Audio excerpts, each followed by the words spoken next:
it's Tuesday, August 11, 2026, coming up on Roland Martin Unfiltered, streaming live on the Black Star Network. I'm live here in Atlanta.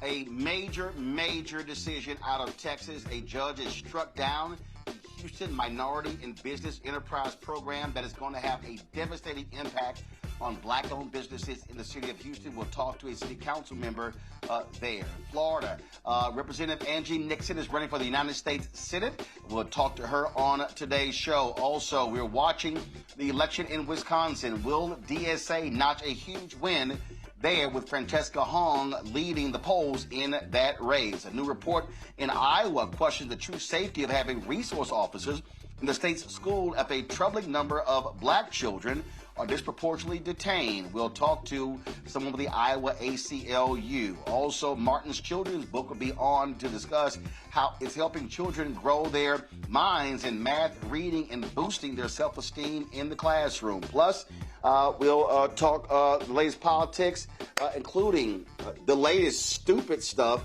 that Donald Trump has said, insulting Somalians. No shock there. It is time to bring the funk on Roland Martin Unfiltered on the Black Star Network. Let's go. He's got it. Whatever the biz, he's on it. Whatever it is, he's got the scoop, the fact, the find. And when it breaks, he's right on time and it's rolling. Best believe he's knowing. Putting it down from sports to news to politics. With entertainment just for kicks, he's rolling. It's on go, roll, y'all. It's Roland Martin, yeah. Rolling with Roland now. He's funky, he's fresh, he's real, the best, you know he's Roland Martin now.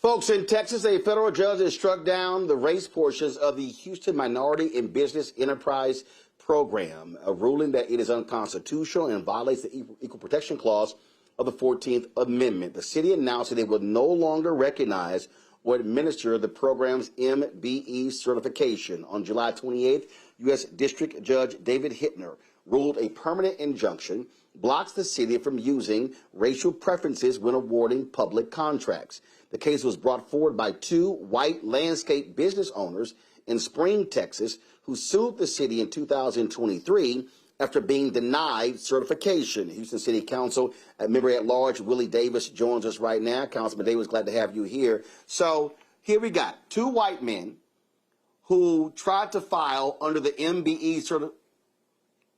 Okay, all right then. So sorry, folks. So we don't have the councilman just yet. So let me do this here.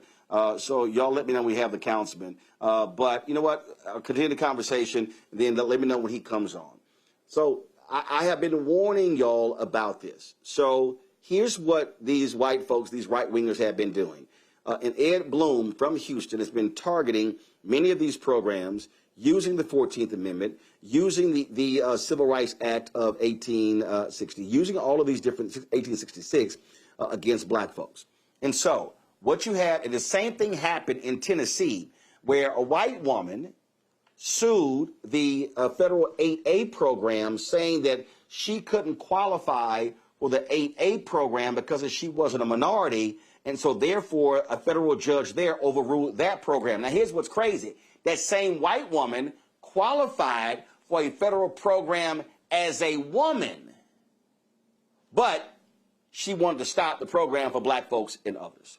And so what these white men are doing, they're saying, oh, we should be able to qualify as a minority business. And so, so because they won't allow us to apply, then, well, you should rule the program ineligible. In fact, 2 white men in Indiana sued the federal DBE program, and in going to court, the Trump administration announced, yeah, our goal is to actually end the federal DBE program, which is a $37 billion federal program. This is what Project 2025 is all about. This is what the right wing is all about. What they want to do is they want to shut down the economic opportunities that have been provided for African Americans and others all across this country. And so they have been targeting city of Houston. I remember when Bob Lanier was the mayor of my hometown in Houston, and they had a ballot initiative, and they got mad because they tried to submit some ballot language that was jacked up, and Bob Lanier was like, nah, y'all ain't doing that. And so they rewrote the language, pissed them off. It actually passed. And so this is what they have been doing. And so what you are seeing these attacks towards African Americans all across the country. They are attacking these programs on the federal level, on the county, on the state level, on the county level, on the city level, in the school districts. There in Texas, in fact, there was a hub program, historically underutilized businesses on the state level, that was put in place by Texas Governor George W. Bush, Republican. Well, MAGA Republican Greg Abbott, what did he do this year? Wiped out the HUD program. So if we look at the federal program, in the last year of Biden-Harris, black-owned businesses received about $10 billion in federal contracts. $10 billion. That's only 2%, y'all, of all contracts, but it was a record number. Well, Trump comes in, whacking contracts, not looking at MBEs, then also slowing contracts down, getting rid of them. So what was 2% is down to 1.2%. That means that's almost a $5 billion loss on the federal level. And so when you've heard me talk about this, I need y'all to understand that we are literally talking about billions upon billions upon billions of dollars that will be taken out of black communities. And what these white MAGA folks, they don't want 90% of the contracts. They don't want 95% of the contracts. They don't want 98% of the contracts. They want all of it. And I've challenged white women, and I've challenged them for years, saying, why is it that whenever we have these battles over contracts, y'all white women are real silent when you are the greatest beneficiaries of affirmative action programs? I want to bring in my panel right now as we wait for the councilman to come on. Let me bring in Dr. Mustafa Santiago Ali, former senior advisor for environmental justice at the EPA from out of D.C., Randy Bryant, entrepreneur, author, speaker, Washington, D.C. I mean, people really need to understand, Mustafa, and why we have been calling this a GOP war on black America, that they are targeting the entire black infrastructure. They are targeting economics, they're targeting health, they're targeting academics, they're targeting social justice, they're targeting all of it. What the right wing, what the white right wing in America wants to do, they want to absolutely cripple any future black progress. Those elements that you just mentioned are the pillars, right? They are the foundation underneath of our community, so that, you know, we have the things that are necessary to be able to live healthy and sustainable lives, to be able to, you know, send our kids to college, to be able to save a few dollars, all the things that every American says that they want to do. But unfortunately, there have been laws over the years that have stopped us from being able to fully participate. When they see us beginning to make some progress, even incremental progress, they automatically go into a strategic attack mode, beginning to, you know, dismantle the various laws that have been there, not to actually give us an upper hand, but to give us an opportunity to be able to participate. You know, they look at the incredible things that Maynard Jackson did in Atlanta. When Maynard came in, I think it was in the early 70s, you know, less than 1% of the contracts were going to Black contractors, even though you had a Black city. And by the time he got done implementing, you know, very positive, well thought out steps, it was up to about 34%. When you look at Marion Barry, the exact same thing, because they understood that contracting played a critical role. It helped to build wealth in our country, helped to begin to shrink the wealth gap that has existed for centuries in America. It also helped to begin to heal our country, but they want to rip the wound back open once again, reach inside and pull out anything that's of value and take it for themselves. So, you know, that's what exactly is going on. That's why we talked for a year and a half about Project 2025 agenda, one of the other agendas that was out there. So, you know, we are now where we are. That's why our vote matters. That's why we got to get engaged in the civic process, because you got to have the judges who are there who are going to do the right thing and understand not only what's happening in this moment, but also the history that brought us here. Randy, again, we see the attacks on DEI. This is all about attacking Black folks economically. And I've been yelling and screaming this. I can tell you, Randy, I remember in 2023, I was at the NAACP Image Awards, and I was sitting on this DEI panel, and man, I was straight going off, and people look at me like, oh man, you being too vocal about this. I'm like, I need y'all to wake the hell up. This is happening. It is happening. And I sat there, Randy, and I listened to these silly ass Simple Simon Negroes complain about Vice President Kamala Harris. She ain't doing enough. She ain't doing enough. And I'm going, yo, I'm not happy about getting 2% of federal contracts, but it was a record $10 billion. And I said the last thing that I want to see is that number go down. Well, guess what? The number is going down. So I hope all the people who said she wasn't doing enough and she wasn't doing this, I hope they're happy, because here's the problem, Randy. If you go from 2% down to 1.2% in 2 years, that means that by the time Trump's term is up, we may be down to 0.8, 0.5%. So you're talking about going from $10 billion down to maybe $2.5 billion. And that means it's going to take a hell of a long time to get back to $10 billion. And what does that mean? That means Black-owned businesses have to lay off staff. That means that those families that work at those companies, that means their houses are being impacted, their kids in school is being impacted. And so that means that you're going to see a drop in Blacks tithing to churches. You're going to see a drop in African Americans supporting HBCUs, supporting charitable giving. And so there is a tremendous downflow and a tremendous, with this downflow, the same economic downflow, you're going to see billions being washed out of Black America because of decisions like this.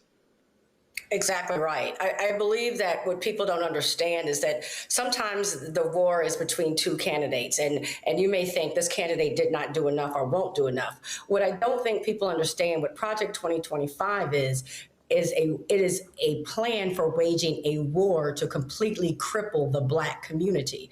And the Black community has historically gotten to places of middle class and upper middle class through government and through the government contracting.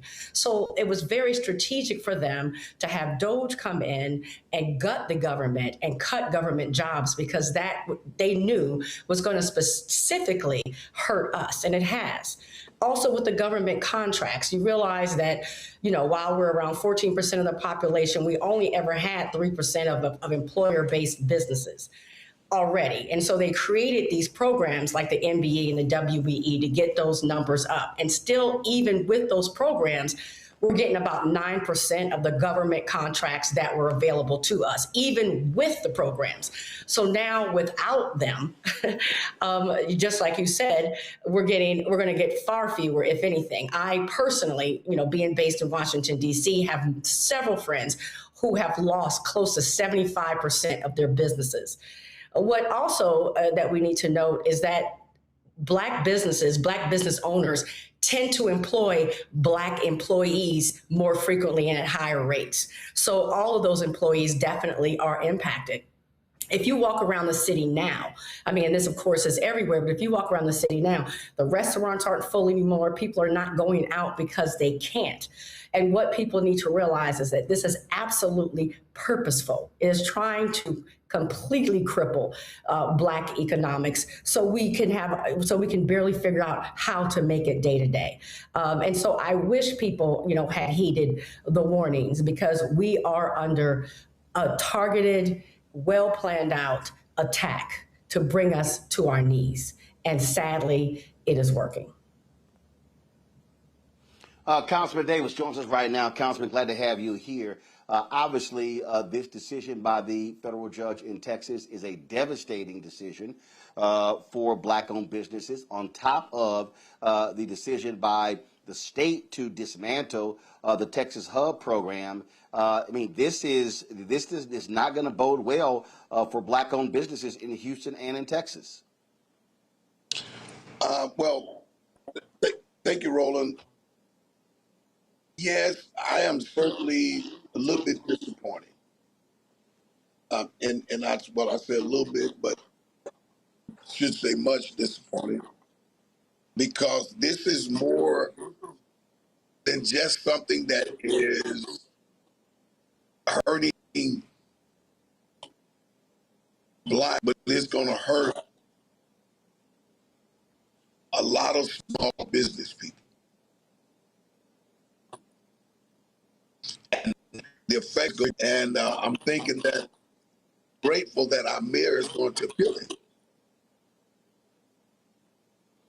And so based upon what's going on, we at council in Houston, we're going to have a good look at this going forward, and to make sure across the board, authorities are represented and they get a fair chance of creativity in the business world.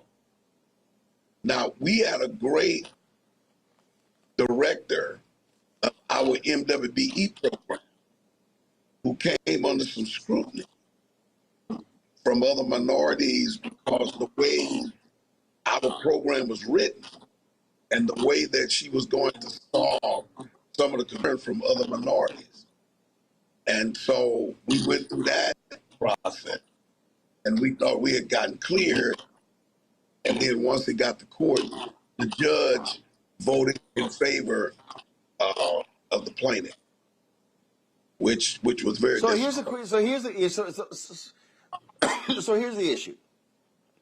You and the city council now, frankly, have to get more creative. And I remember when there was the Hopwood decision in Texas, where they sued and they could not use race when it came to admissions. And one of the things that Texas State Senator Royce West, he got with these rural Republicans, and that's when they came up with the top 10% rule. And all of that. And so, listen, there are different things that y'all can do. You can look at census tracts. You can look at favoring different things along those lines. And so, are y'all meeting and having those conversations on how you can find race neutral ways to ensure that Black businesses and others are still able to compete for city contracts? Good question, Roland. Our director has got a plan, and the mayor, and they're working on it as we speak.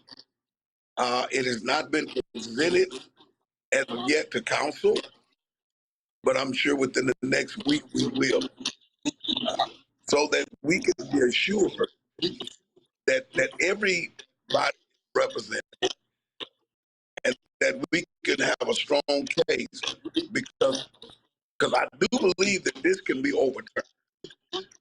No matter about how we put it together and the way it's presented, that it can be overturned. Now, in the meantime, let me tell you, Roland, Houstonian what I'm pushing.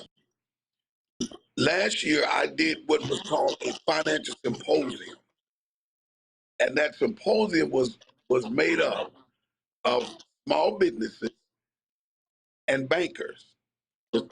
And when it get down to the dollars, I often said our city municipalities don't have all of the money.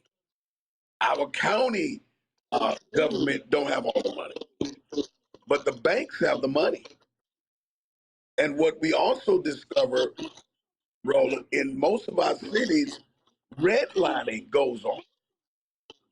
And the Community Reinvestment Act of 1976 helps to protect our communities for the fact that some people redline, and we need to correct that. So I'm already, along with whatever the mayor and our director rolls out, I'm getting ready to have my second one annual financial symposium. And we had over 350 people registered for the first time last year. So there are solutions. And I'm not saying give up your MWEs, but what I am saying, we need to use every tool in the toolkit. Yeah. Well, I absolutely agree with that, Councilman Davis. Listen, we'll wait to see what that proposal is that goes to the mayor of the city council. We'll be paying close attention. We surely appreciate it. Thanks a lot. Thank you, my friend.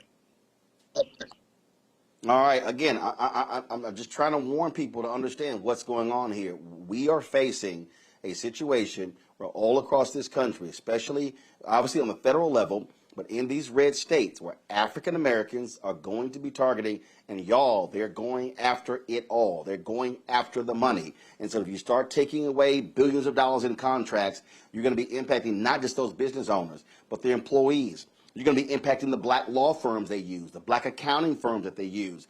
The downflow is going to lead to a washout of the black community. And this is why we keep making the point voting matters. Because when you have your folk at the table, then you are able to impact the policy in a different way. And so we're going to keep hammering that, keep letting people understand that, because they need to realize how serious this is.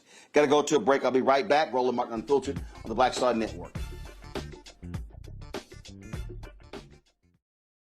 All right, folks, let me get personal for a second. My mom had questions about her Medicare, so she called Chapter, a Medicare advisory company, and she texted me right after saying it's a great benefit. It was easy. A real person walked her through the whole thing, and now she understands better what's going on. But it's not just her.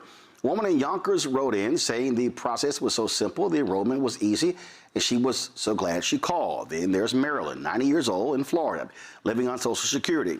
Her premium climbed every single year north of $400 a month for coverage she could barely afford anymore. So what does she do? She called Chapter.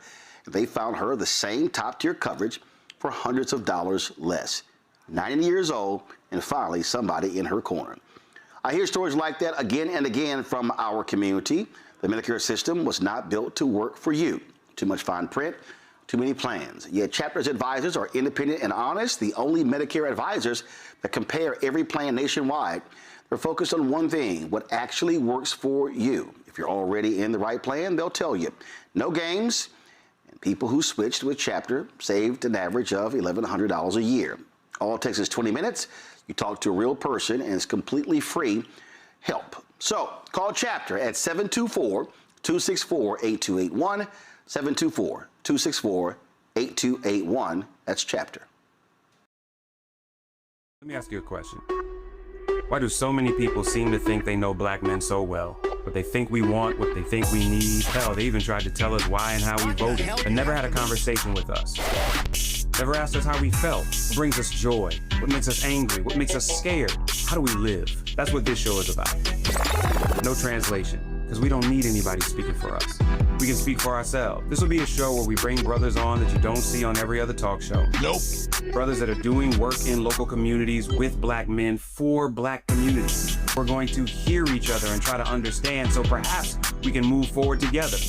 No translation, because we don't need anybody speaking for us. Nope. What we need is each other. no translation, right here on the Black Star Network. Check it out.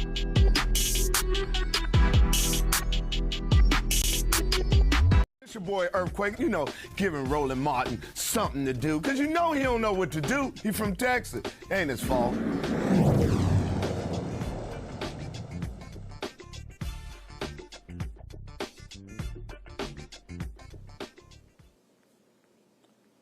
Folks, in Virginia, a federal judge has ordered the Shenandoah County School Board to remove Confederate names from 2 public schools.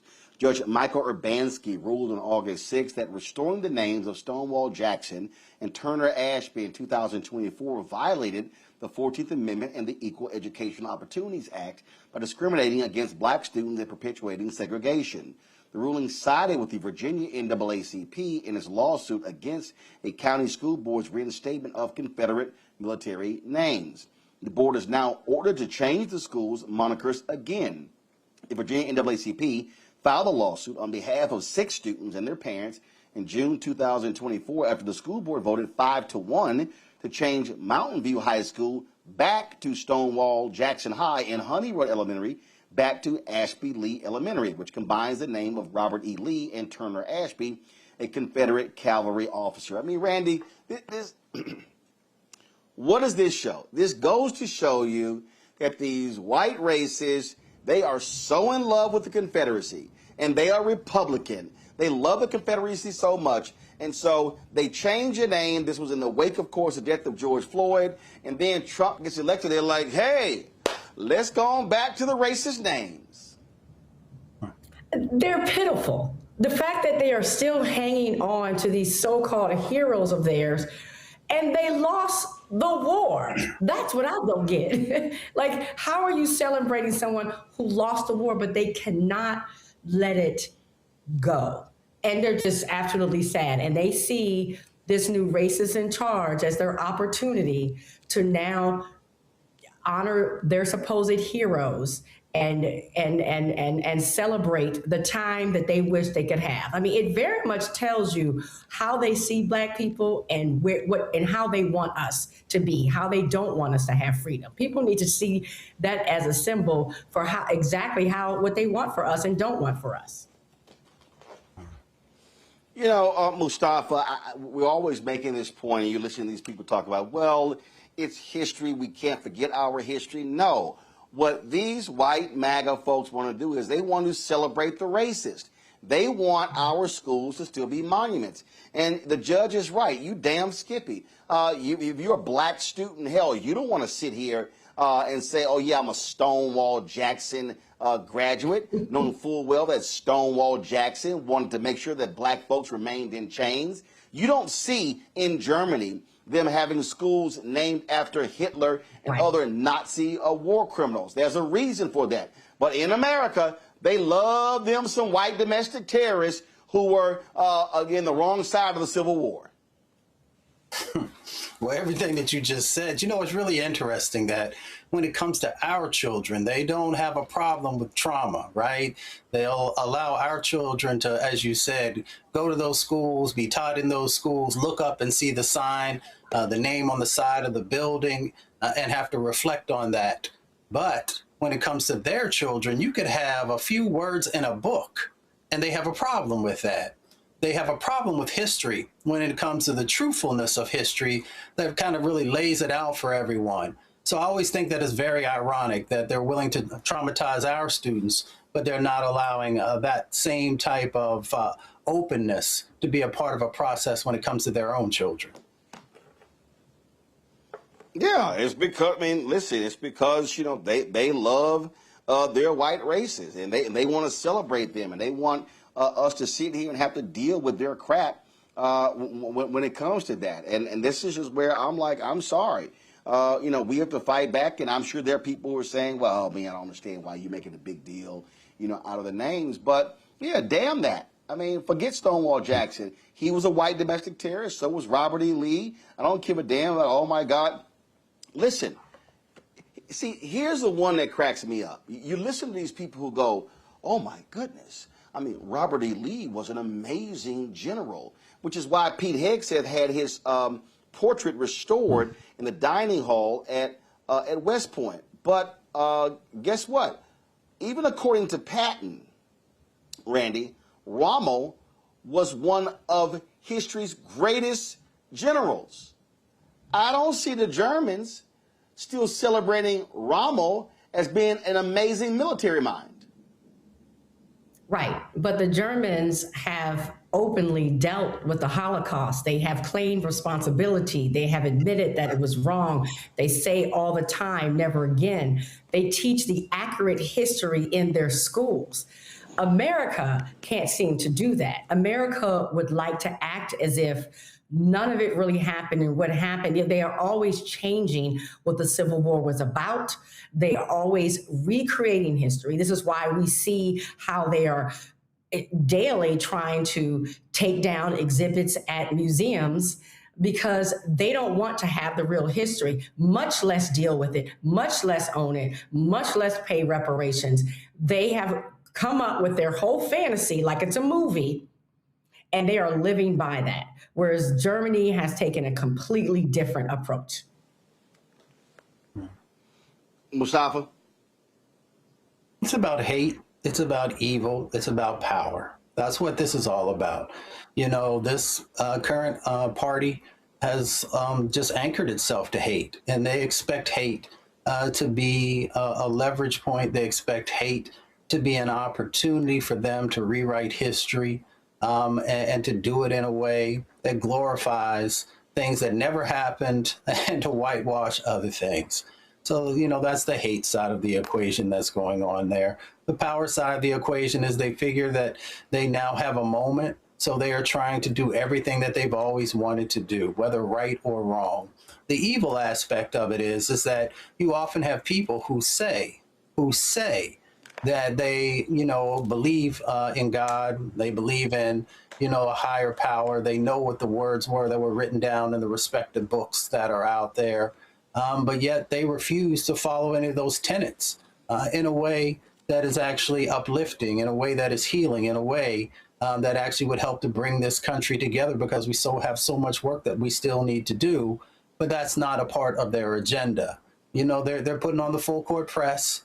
They continue to throw these Hail Marys, and luckily in many instances, the courts continue to knock them down, but that's not enough. We have got to really open our minds. We have got to make sure that we're understanding the game that is being played out in front of us. And we have to decide if we're just going to allow it to happen, or if we are going to utilize our power to make things change, because we have a responsibility to our children to actually make sure that they are in a safer environment, and an environment that is nurturing, and an environment that is telling the truth. And if we don't, then it is our fault for the things that we see will play out. Well, I'm going to say this again for the 1,000th time, Randy, and for the people who are watching and listening, elections has its consequences. And so, who you elect to the school board determines actions taken by the school board.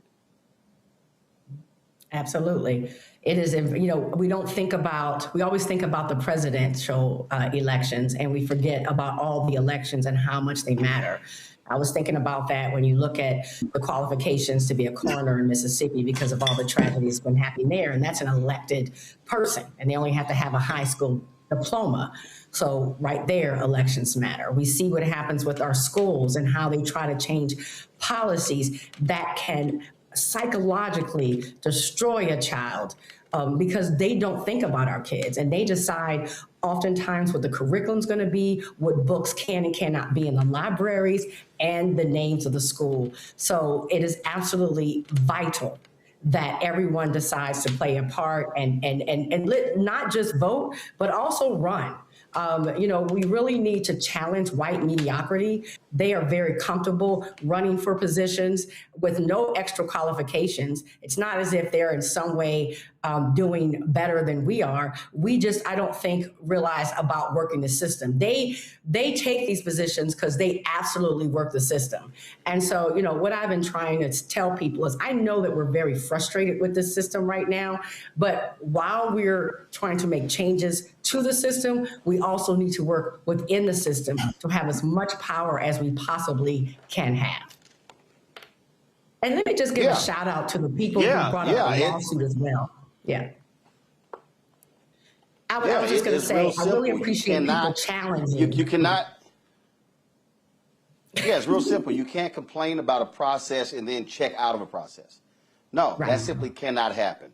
All right, we're going to go to a break. We come back. We're going to talk to Florida State Representative Angie Nixon, who, of course, is running for the United States Senate. And said that primary is coming up this month. But before we go, folks, got this read for you. Summer always feels like it's going to last forever, and then suddenly it is almost over. Before the year wraps up, here's one thing worth doing for your future self. What you can start doing is building your credit with Kickoff. Now, users with credit scores under 600 grow an average of 86 points just by paying their bills on time. With the transparent, affordable plan starting at just $5 a month, no hidden fees and zero interest rates, Kickoff helps you score big when it comes to credit. It's very simple.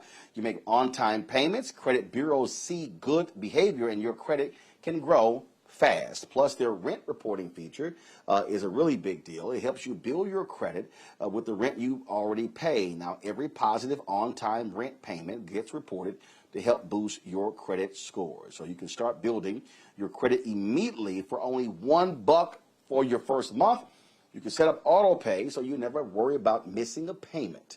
Again, folks, you can sign up in minutes on your phone, no credit check, no hidden fees, and no interest as well. So with over 1 million users and hundreds of thousands of positive reviews, there's a reason why Kickoff is the #1 credit builder on the App Store. So start building your credit with Kickoff today, and you get your first month for as little as $1. That's 80% off the normal price when you go to get Kickoff, KIKOFF.com /unfiltered today. Again, you see it right here. GetKickoff.com / hey guys, y'all left / unfiltered. Again, getkickoff.com / unfiltered. Let's get our credit in check. I'll be right back. Get Kickoff, GetKickoff.com / unfiltered. To activate the offer, it only applies to new Kickoff customers, first month only, subject to approval. The offer also subject to change. Average first-year credit score is impacted plus 86 points between August 2024 and August 2025 for Kickoff credit account users who started with a score below 600, who paid on time, and who had no delinquencies or collections added to their credit profile during the period. Late payments may negatively impact your credit scores. Individual results may vary. All right, folks, let me get personal for a second. My mom had questions about her Medicare, so she called Chapter, a Medicare advisory company, and she texted me right after saying it's a great benefit. It was easy. A real person walked her through the whole thing, and now she understands better what's going on. But it's not just her. A woman in Yonkers wrote in saying the process was so simple, the enrollment was easy, and she was so glad she called. Then there's Marilyn, 90 years old, in Florida, living on Social Security. Her premium climbed every single year north of $400 a month for coverage she could barely afford anymore. So what does she do? She called Chapter. They found her the same top-tier coverage for hundreds of dollars less. 90 years old, and finally somebody in her corner. I hear stories like that again and again from our community. The Medicare system was not built to work for you. Too much fine print, too many plans. Yet Chapter's advisors are independent and honest, the only Medicare advisors that compare every plan nationwide. They're focused on one thing, what actually works for you. If you're already in the right plan, they'll tell you. No games, and people who switched with Chapter saved an average of $1,100 a year. All it takes is 20 minutes. You talk to a real person, and it's completely free help. So call Chapter at 724-264-8281, 724-264-8281. That's Chapter. Carl Payne pretending to be Roland Martin. Holla! You ain't got to wear black and gold every damn place, okay? Ooh, I'm an alpha, yay. All right, you're 58 years old. It's over. And you are now watching Roland Martin Unfiltered. Uncut, unplugged, and undamn believable.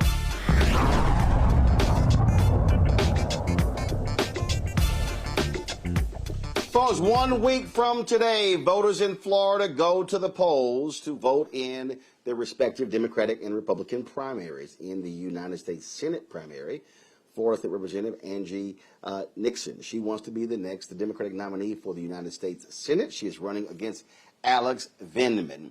He has raised a ton of money, and so she is up against an avalanche. Of course, they're running for the seat currently held by Republican Ashley Moody, who was appointed to that particular job. The Democratic Progressive Caucus of Florida is supporting Nixon over her opponent, high-profile retired Colonel Alex Vindman. Nixon, of course, has spent 6 years in the State House opposing Governor Ron DeSantis' anti-black agenda. She also staged a May sit-in at DeSantis' office protesting the GOP's mid-decade gerrymandering process. As a result, she was charged with 2 misdemeanors that she's fighting in court. However, that has not stopped her, nor those who believe in her race. She joins us right now. Representative Nixon, glad to have you here. First and foremost, you heard me just say, listen, you're being outraged, but at the end of the day, the person with the most votes actually wins. How are you countering the avalanche of money that is going towards your opponent? What are you doing? For sure. So thank you for having me. I am countering it by going out and knocking on doors, having conversations, and doing what I've always done. I am a community organizer, and I have built a large coalition of folks all across the state of Florida, and we know how to win, right? And so we're talking about the issues and we're meeting people where they are. Unfortunately, my opponent is acting like a politician right now. I don't consider myself a politician. I consider myself a community servant and someone who just really cares about people. He's not showing up at events. He's refusing to debate. He is running away from questions, literally on camera. And that is showing up at the polls. A recent independent poll came out and showed that I have the strongest possibility. I'm the strongest Democratic candidate that could take on Ashley Moody this November. And that's because I always show up.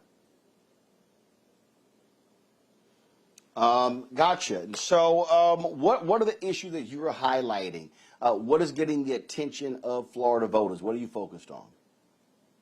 Yeah, so as I travel all across the state of Florida, I hear the same thing, right? It is people can no longer afford to be alive, right? Folks are working harder than ever with nothing to show for it. And so one of the major issues, though, is medical debt and people not being able to afford health care. You know, we had the largest amount of folks who are on the ACA rolls here in the state of Florida. And when unelected Ashley Moody decided to vote to end the ACA subsidies, that knocked off about 300,000 people off the ACA rolls. And it also jacked up healthcare premium costs all across the country.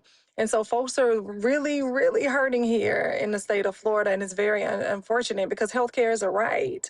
And so that's one of the major issues. Also, this housing crisis that we're currently living in. Here in the state of Florida, we are the least affordable place to live in the country right now. 18% over the national average as it pertains to renters. We're over 300% as it pertains to property insurance, and it's just so unaffordable. And of course, you know, we have these working family taxes on us that were put on us by Donald Trump, right? Who decided to put these tariffs on us and give away these tax breaks to the rich with his big BS bill. I don't call it beautiful. It's BS.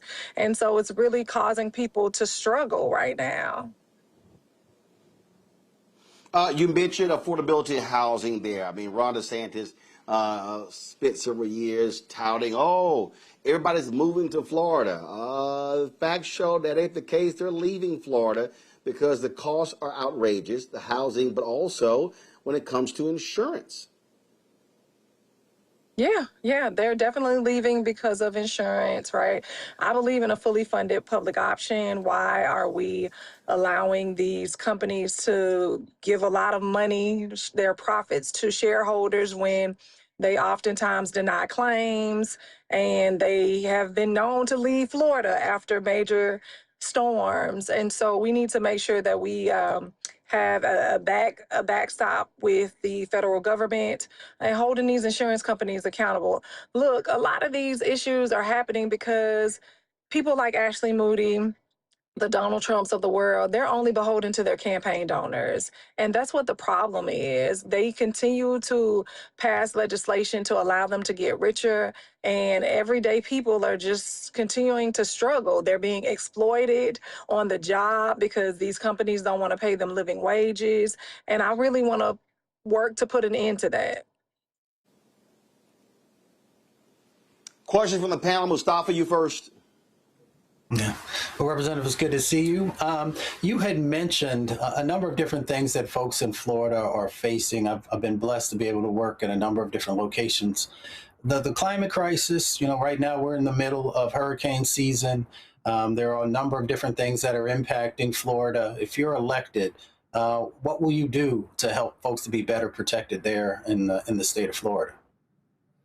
Yeah, for sure. So we definitely won't be spending money. I won't allow them to spend money that is dedicated to ensuring we have a quality infrastructure on expensive political stunts like Alligator Alcatraz.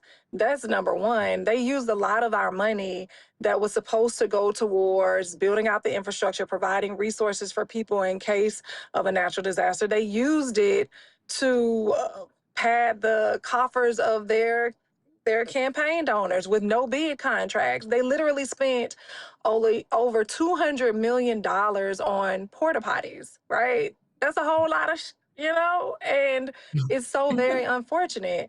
And so I want to make sure that we are sending money back to Florida to make sure people have good infrastructure. There's a lot of flooding that takes place here all across the state of Florida. And we have people like Ron DeSantis and these, oftentimes these Republican governors and things like that. They have not done what they needed to ensure that Floridians have a decent infrastructure in time of natural disaster, to make sure that they are hardening the utility systems across the state of Florida. And so those are some of the things that I want to do, make sure we're drawing down money to prepare people in times of natural disasters. Randy? Thanks so much for being here. I know for someone to be motivated to do what you're doing takes great sacrifice. And I'd like to know, what is your hope for Florida? What is your vision?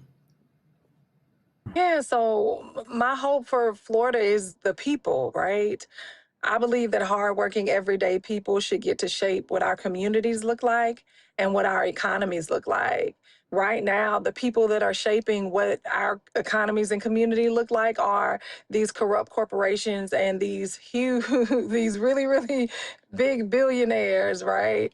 These greedy billionaires. It makes no sense to me that we've produced the world's first trillionaire, and meanwhile, we have veterans that are living on the streets. Meanwhile, we have educators that are calling my office because they can't afford to live in this state and they're living in their cars. And so my vision for this next 250 years is actually to build a new vision, right? One where every family has stability, and one where every worker has dignity, and one where every young person has the opportunity to reach the true American dream. And what that looks like is passing common sense legislation like Medicare for all. Healthcare is a right. We should not be allowing people to deny life-saving medical procedures or medicine because it's hurting someone's bottom line, right? We need to make sure that we're passing things like universal child care so that we can ensure that parents have the opportunity to get to work and children have a strong foundation. And also definitely ending for-profit prisons. Why are we incentivizing people to not actually educate our children the way that they should be educated, and ushering them into the school to prison pipeline so that they can make more money off of them when they are incarcerated? And so I want to put the power back in the hands of the people. The people should be determining the direction of our country and not just a select few. I mean, the majority of people, hardworking, everyday people. And I'm excited about this People Power campaign. we have so many folks that are out knocking on doors and making phone calls, and we've done that with very little money. You know, it's just shameful how much money it costs to run campaigns right now. And it's shameful that the establishment is not supporting a Black woman who has put her body and her life on the line for, you know, our democratic principles, which are to help benefit and improve the lives of working families here in our state and in our country. And I'm gonna keep pushing, right? I'm gonna fight for my state. I love my state. And I'm critical of my state and my country and even the party because I love it and I want it to be better. But we really need to get money out of politics and actually allow you know, construction workers and janitors to have the same amount of financial influence that billionaires can have. And so those are a few of the things that I'm supportive of. And also knowing that nearly 800,000 people, Black people, lost their jobs, right?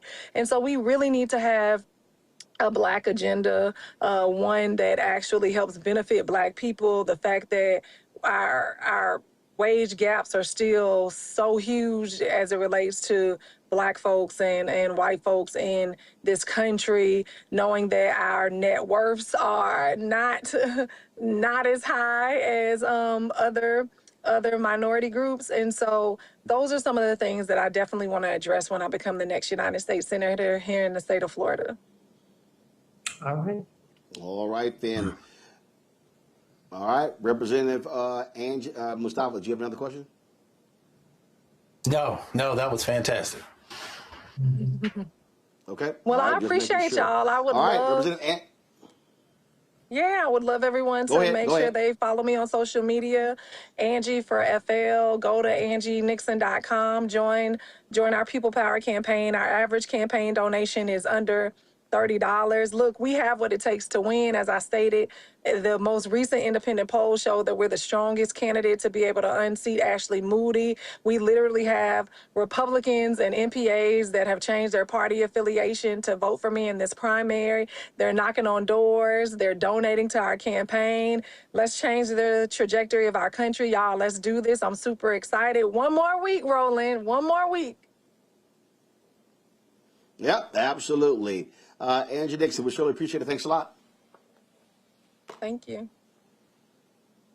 All right, folks, got to go to a break. We'll be right back. Roland Martin Unfiltered right here on the Black Star Network. Support the work that we do. Join our Bring the Funk fan club. Our goal is to get 20,000 of our fans contributing on average $50 each a year. That's $4.19 a month, 13 cents a day. You support all the shows right here on the Black Star Network. If you want to use Cash App, use the Stripe QR code. You see it right here on the screen. That's for credit cards as well. If you're listening, go to blackstarnetwork.com for all the ways to give. Checks and money order, make it payable to Roland Martin Unfiltered, P.O. Box 57196, Washington, D.C., 20037-0196. PayPal is R Martin Unfiltered. Venmo RM Unfiltered. Zelle Roland at RolandSMartin.com. Roland at RolandMartinUnfiltered.com. We'll be right back.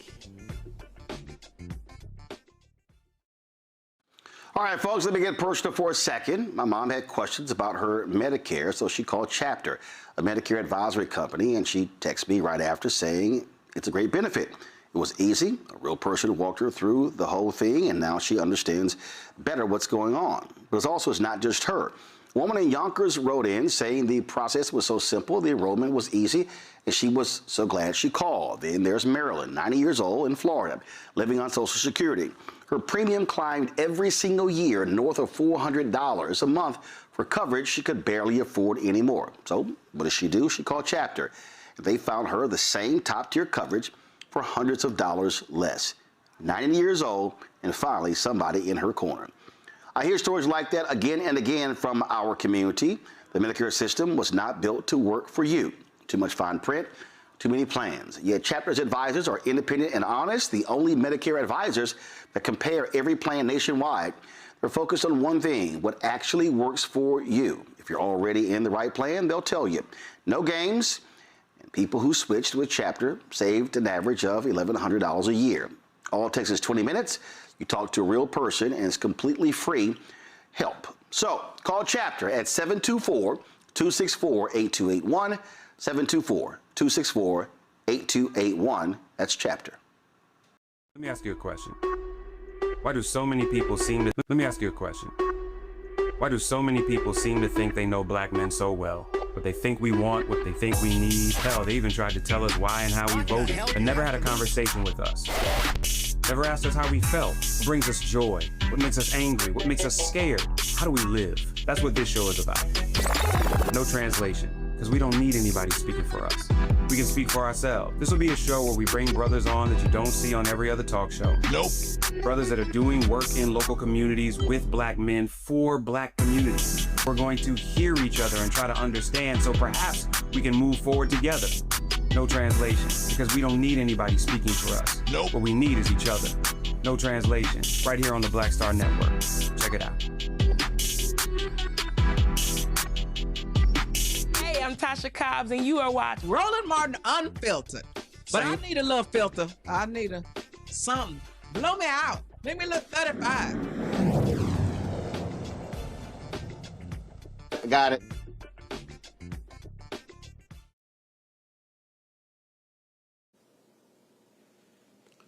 Folks, the federal judge on Tuesday blocked the U.S. Postal Service from implementing part of Donald Trump's executive order aimed at tightening rules for mail-in voting ahead of the November midterm elections. Of course, that's going to determine who controls Congress. U.S. District Judge Indira Talwani in Boston expanded on an earlier order she issued in June that prevented the Trump administration from implementing the policy in 23 mostly Democratic-led states.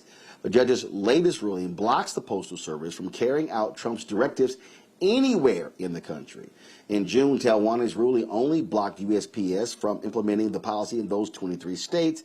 Several voting rights groups had urged the judge to go further, asking her to prevent the Postal Service from implementing the policy nationwide. Under Trump's orders, the USPS will be required to compile a list of eligible voters from states and deliver absentee ballots only to people on those lists. The order also calls for states to provide voter lists and adopt new balloting procedures before the Postal Service would make deliveries. Now, already Donald Trump he's going to cheat as much as he can. He's going to rig the election. Here he is, a phone interview where he literally talks about enacting emergency procedures ahead of the election.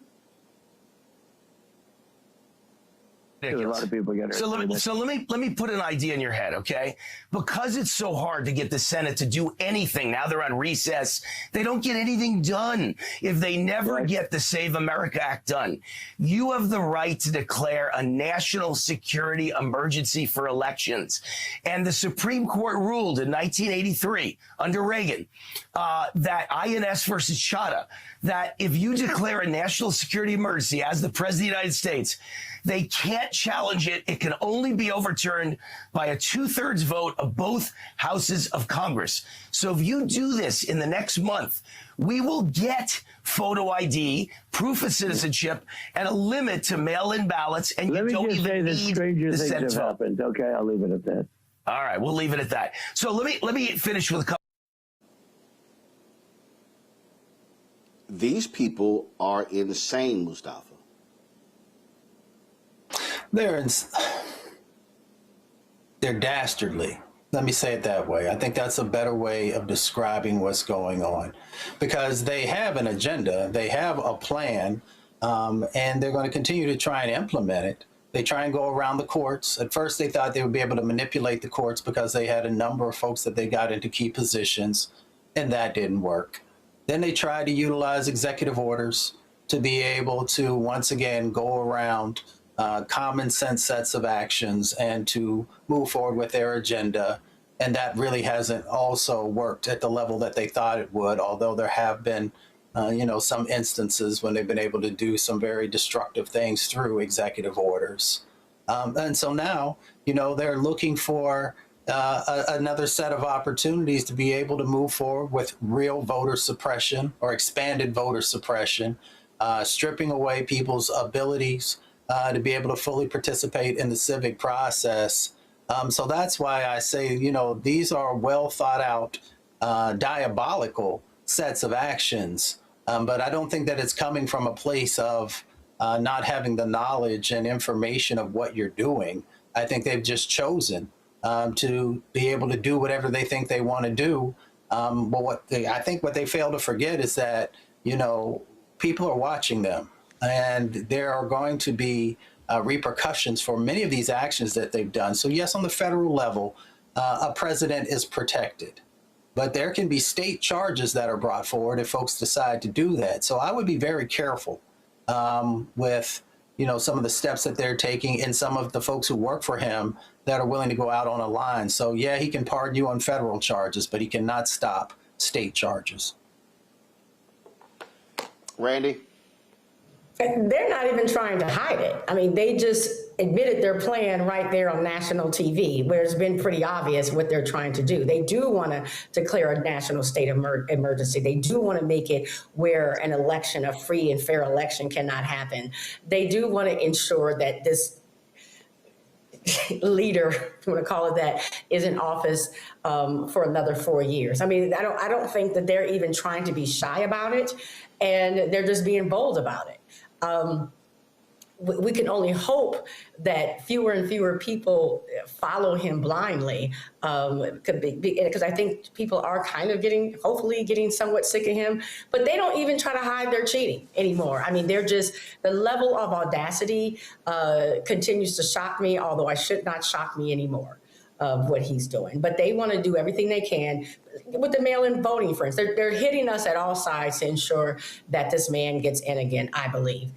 So with the mail-in voting, they know how many people are absolutely dependent on mail-in voting and what that would do. And it's striking to me how he tries to say that he's so pro-military. It would definitely affect their ability to vote. Of course, people who are disabled vets, people with disabilities, people who are elderly, people who work off hours, but that's what he wants. He wants to disenfranchise as many of us as he possibly can so he can win. And that is the only way that he could win.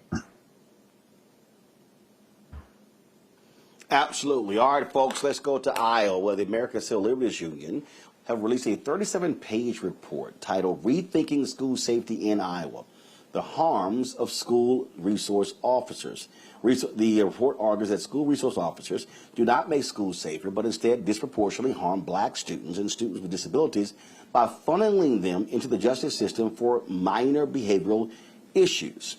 Let's talk about this right now with Veronica Fowler. She's the Director of Communications for the ACLU in Iowa. Veronica, glad to have you here. And so looking at this report, how bad is it?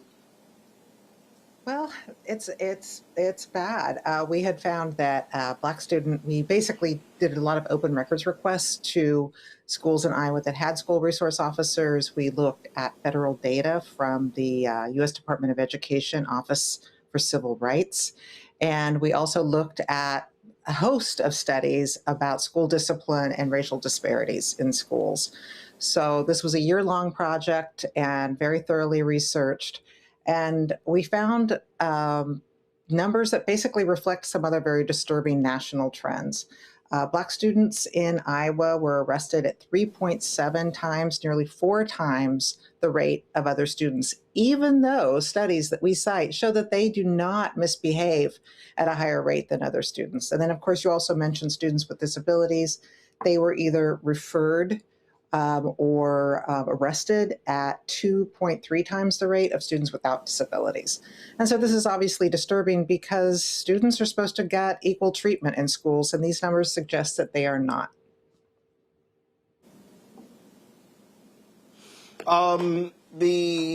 This report was done at the behest of whom? Us. The ACLU has long been concerned about the role of school resource officers. And the national offices and different state offices have done their own data collection and analysis and advocacy. And we decided that it was time for us to look at the situation in Iowa. You know, in Iowa, we only have 4% of the population that's Black. And so these numbers are especially concerning because it suggests that Black kids are in some ways being targeted or not treated equally. And that's not really the goal of anyone. Questions from the panel. Randy, you first. Thank you for this work that you're doing. I recognize how valuable it is. And I'm just going to be honest about my frustration. My first job out of graduate school was a high school English teacher. And study after study has been conducted coming up with the same information, right? I'm not specifically Iowa, but it's all across the country, and we've known this. What is it going to take for the change to actually happen? It seems like the information, yes, that's great, nice, but then we still have the resource officers. The resource officers are more in schools where, Black children are. Our kids have always been disciplined more, starting in kindergarten. And every study has always shown that the minute that a child has any interaction with the justice system, it's almost like a self-fulfilling prophecy, right? And so, but nothing is ever done. So what are the plans? Are there any plans to actually do something with this information? Well, I absolutely agree. And I wish I could say a study like this is going to change everybody's minds and we are going to get overnight action. And that's not the case. But what I do think happens is the more studies that come out like this, the more it's demonstrated, the more schools are likely to listen and take action.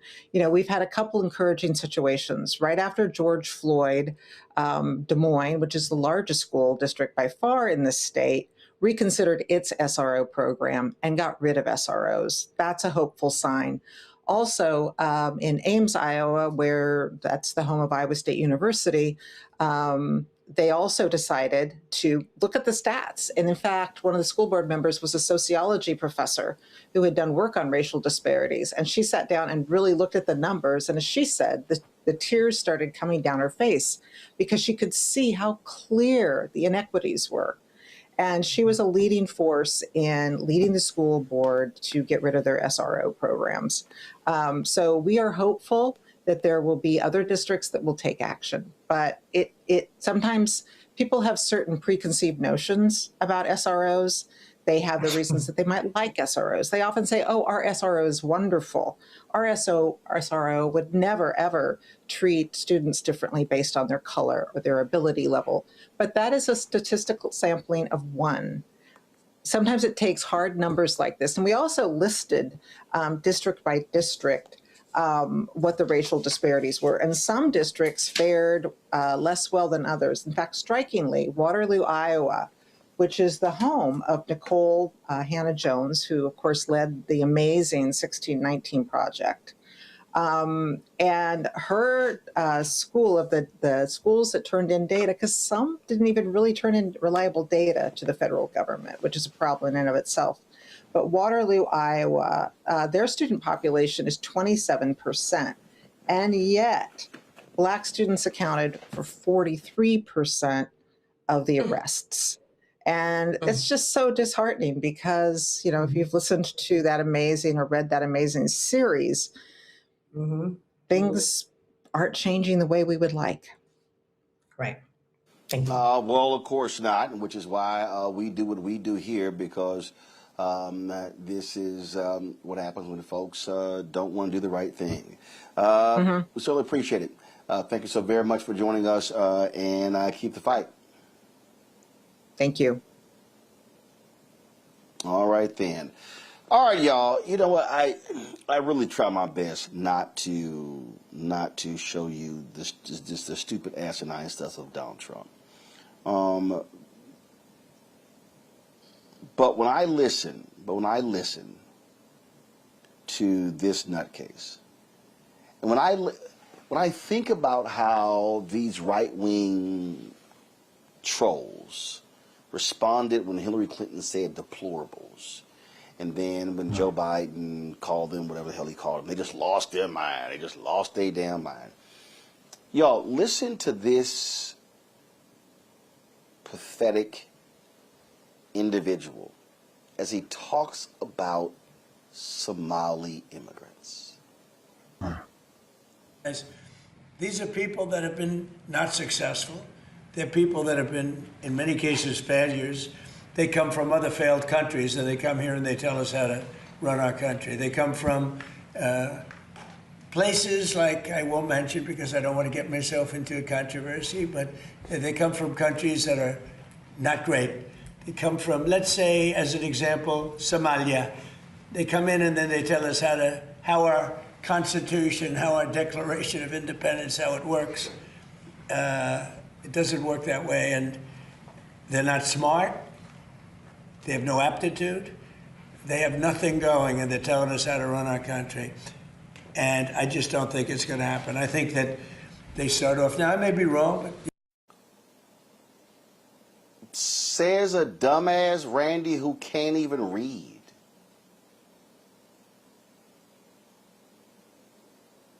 That he's ever been to. I mean, just to hear that jackass speak, it burns me up every time. And then I don't know if people are picking up what he's trying to put down, but to say that an entire group of people don't have aptitude and aren't intelligent is eugenics. I mean, it's eugenics. It is the foundation of white supremacist bullshit. It is the, I'm sorry, I'm using that. I am so fired up. But to say an entire group of people is not intelligent. Now, who could come out of their mouth and say that, and to think that is the leader of this country and think that it's okay? This man, I mean, we are looking at, to me, the times of Germany and how people could support that is even disgusting. I'm disgusted by the people who follow this man, because, and the fact that he's so unintelligent that he could barely put together a sentence. And this is the reason why his followers like him, because he doesn't speak past a third grade level so they can understand what he says. Pure, unadulterated racism, Mustafa. Right. That's who he is. How he feels about African nations, it's clear, and that's all this is. This man is an absolute racist, a bigot. Yeah, but he knows it sells, right? So he knows that there's a base that feed off of that. America, unfortunately, has always wanted to look at others, and we all understand the otherism, as less than. So he understands how to play to an audience. But let's break it down. So he said that these were uneducated people. I've spent time in numerous countries across Africa. In Somalia, people speak multiple languages. How many languages does Donald Trump speak? And he doesn't even speak his own home tongue. Right. Very well. He barely can speak English, and he speaks stupid. Right. So, so 1 for Somalians and 0 for Donald Trump. When we talk about Africa, everybody who watches this show understands the extraction that has taken place in multiple countries there. You can look at their fishing industry, where people cross over borders and illegally I think they've lost over $300 million a year in illegal fishing that's going on. And you can go down the list if you look at their forest and how they have also been plundered. Yeah, it's one thing after another, but they never bring that into the conversation when we talk about the infrastructure that's in a country, the lack of economic stability that may exist. They don't talk about the destabilization that not only our country, but other countries have played a role in. So he really has no truth to stand on, but truth is not something that he cares about. And when immigrants come to this country, we know they work extremely hard because they know that they have to. But that doesn't matter to him because he wants to paint them as less than. But there is no one who comes to this country from Africa, or no one who is indigenous, or Black Americans who are indigenous to this country, who have not superseded all of the hurdles that have been put in front of them. He's never had one. He was born with a silver spoon. His father was a racist. He's bringing forward racist ideals, and he's trying to completely destabilize America because he knows that the 21st century is a browning of America, and he fears that. But we'll continue to move on, and to those brothers and sisters from Somalia, continue to do what you do. Well, he also is a moral degenerate. I mean, you're a pathetic individual when Hunter Biden talks about how his dad's prostate cancer is spreading, and this fool Trump makes fun of that. He is a vile, despicable human being. All right, y'all. Got to go to a break. We come back. I'm really trying hard not to label this generation of students completely soft, but I saw this story that to me, I think it's dumb and stupid when it comes to colleges and grades. I will explain when we come back. Roland Martin Unfiltered on the Black Star Network. Support the work that we do. Join our Bring the Funk fan club. You want to contribute via Cash App, use the Stripe QR code. You see it right here on the screen. That's for credit cards as well. Checks and money order. Make it payable to Roland Martin Unfiltered. P.O. Box 57196, Washington, D.C. 20037 0196. PayPal, R. Martin Unfiltered. Venmo, RM Unfiltered. Zelle, Roland at RolandSMartin.com. Roland at RolandMartinUnfiltered.com. All right, folks, let me get personal for a second. My mom had questions about her Medicare, so she called Chapter, a Medicare advisory company, and she texted me right after saying it's a great benefit. It was easy. A real person walked her through the whole thing, and now she understands better what's going on. But it's not just her. A woman in Yonkers wrote in saying the process was so simple, the enrollment was easy, and she was so glad she called. Then there's Marilyn, 90 years old, in Florida, living on Social Security.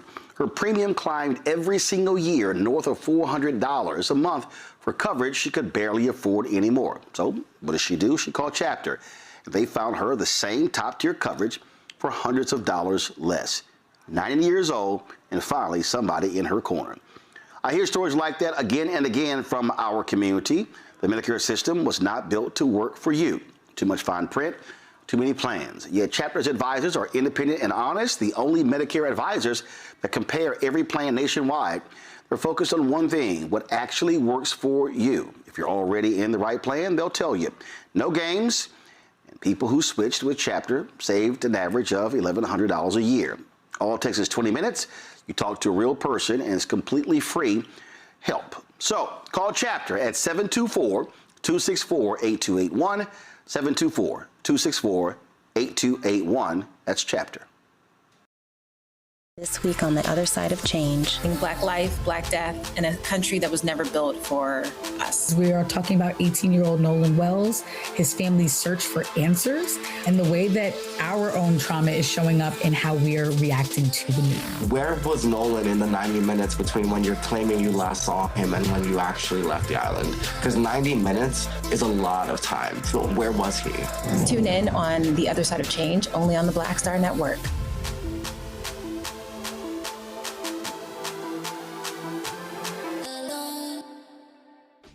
Hey, what's up, everybody? It's Godfrey, the funniest dude on the planet. And you're watching Roland Martin Unfiltered.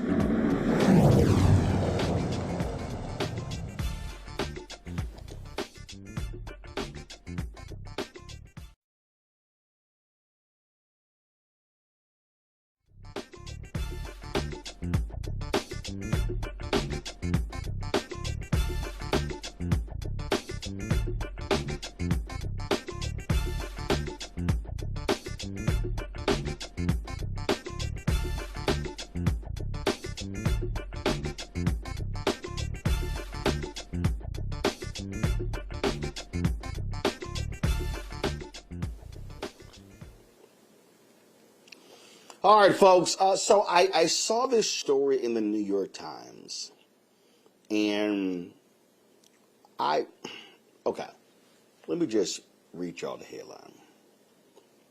To improve student mental health, University of Michigan eases grading.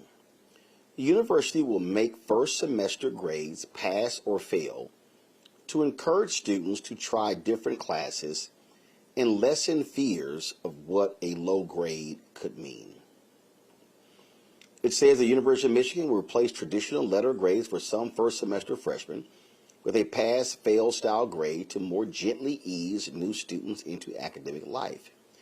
The plan will go into effect in the fall of 2027 at the university's College of Literature, Science, and the Arts. It is intended to relieve pressure on freshmen and help them, quote, start strong and curb the mental health crisis unfolding among college-age individuals, the university said in a statement.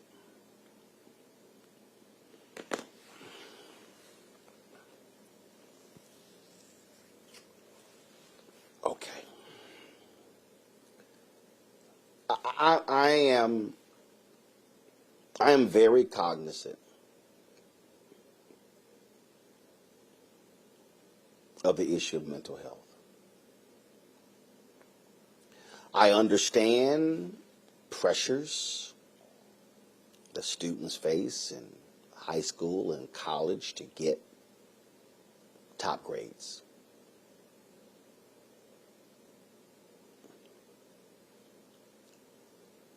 But how weak of a country can we be when we choose to aid weak-minded individuals? This sort of rings, this sounds like participation trophy stuff for me. See, I think what you're dealing with is you've got these students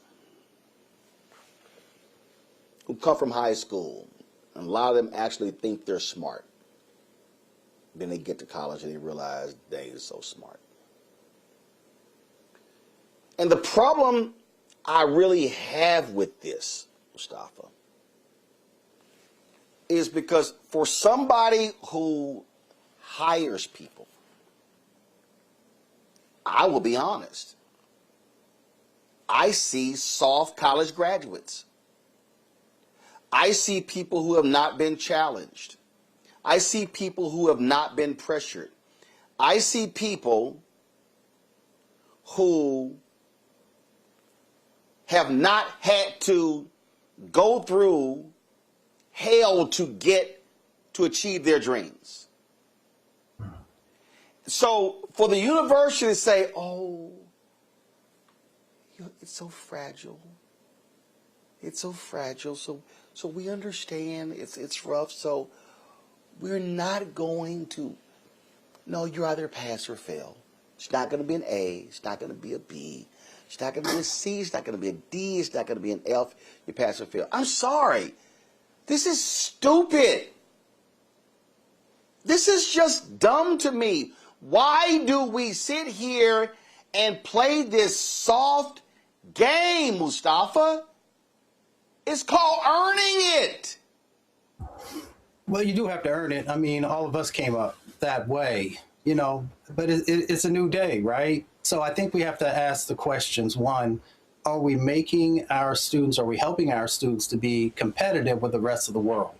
Because now jobs, you know, you got lots of different folks who are competing for the same jobs that are out there. The second question I would have to ask in helping to prepare our students is, we have an emerging, developing 21st century economy, and are we helping them to be in a position to be able to actually not just participate, but to compete also in what this new economy is actually going to ask of folks?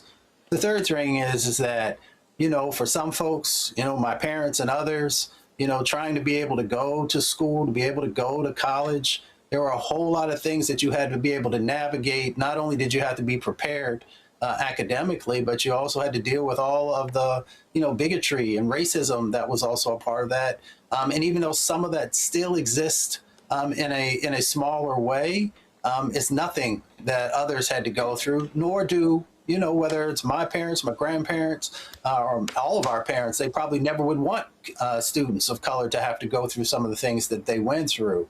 The other thing that I'll say, Roland, is that this is not new. If you look at a couple of the Ivy League schools, some of them, that's the way their grading system works as well. So I think, you know, we just gotta, you know, ask the question, is it really helping students to be prepared for the things that they're going to face, the sets of opportunities that are in front of them? And then, you know, people start to make some decisions. Some of those online schools that are really big now, they follow a very similar model also. Yep. So that's why I bring into our conversation that we're dealing with a whole new set of educational sets of requirements. Randy, let me be clear. I was not a great classroom student in college. You know why?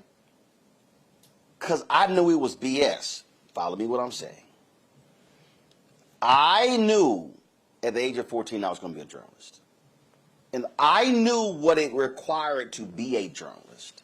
And so the work that I put in outside of the classroom is why I was able to excel so quickly in my first 3 years in the business. I, in essence, created my own curriculum outside of the classroom, okay? And I remember having a conversation with, it was an English lit professor. And man, it was a Tuesday, Thursday class. It was like 8:15 to 9:30, and I was always late. So I remember one day, Randy, he gave us our test back, and he said, "Mr. Martin, I want to see you after class." I said, "Okay." So he proceeds to sit here and tell me, "You come to my class late. You didn't do well on the test. You don't do well on assignments." When he got done, Randy, I said, "Hey, bro, I'm going to be straight up honest with you. I don't give a damn about this class." And he was like, "Excuse me?" I said, "I don't give a damn about this class." I said, "Man, let me tell you something. I work at the local newspaper." I said, "And if I got a choice between reading your 100 pages and working late at the paper, say, dog, I ain't reading your 100 pages." I said, "So man, let me be real clear. I don't need an A in your class. I don't need a B in your class. I don't need a C in your class. All I need is a D." I said, "I am not going to expend a lot of energy trying to get an A or a B in your class when it's not going to have any relevance on my career." I said, "Ain't nobody going to ask me for some college transcripts. They're not." I said, "So I'm going to spend as little time as I can on your stuff and a maximum amount of time at the newspaper, the TV station, and the radio station." Somebody came in YouTube saying, "Lying, you lying. You a damn lie." Tell me I'm lying. I ain't lying. That's exactly what I said. And I made a D in his damn class, saw his ass the next semester, I was like, "Say, dog, what up?" Because I understood I was only there, Randy, to get a sheet of paper. But the point I'm making is, I don't believe this helps a student. I believe there is something about aptitude to understand your familiarity with the topic.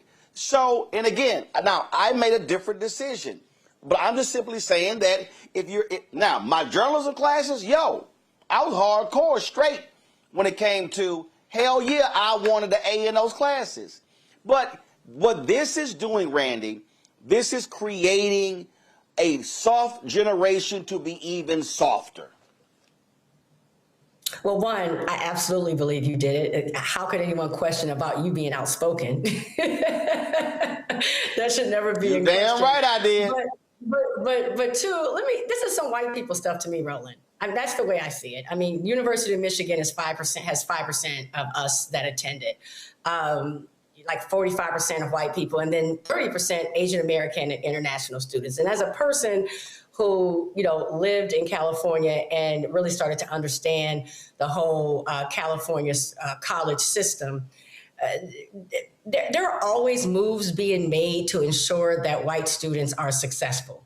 The rules, just like rules are changed to, keep us out of the game or unsuccessful, also rules are changed to help white students be successful. And if you look at a lot of the white students, particularly kids who are legacy, that get into Ivy League schools, that get into schools like University of Michigan, they are there oftentimes because of legacy, because of people that they know, because of family legacy.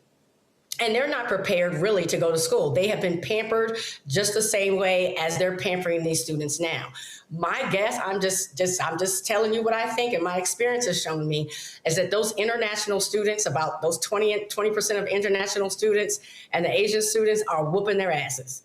And and they're tearing them up and messing up the whole grading system, the curves, and those white professors and white people, like, how do we fix this so our kids are successful and they still look good? And they go to systems like this. I promise you that from what I've seen, it has something to do with this. This is some white people stuff, and I promise you they changed the rules to ensure that those students look successful even when they're not, because they were already soft. And this gives them the path to continue to be soft and look at it that way. Because it's not for our kids. And I promise you that there will never be a school that has a high population of black and brown students that attend that will do that. And you know no HBCU is going to do that. But for these kids, they're going to make it give them the opportunity to look as successful as they possibly can. No doubt in my mind. See, the problem I have, Mustafa, is that I'm not looking at those students solely in the classroom. I'm looking at what's going to happen when they leave college. And I'm telling you, I've had to deal with this. I've had to deal with students I've hired, not focused, not motivated, don't apply to their craft, don't study their craft, and oh my God, I mean, it's an 8-hour workday. You're asking me to work 9 hours? Am I going to get overtime? I mean, I've had to deal with soft people and they no longer work for me.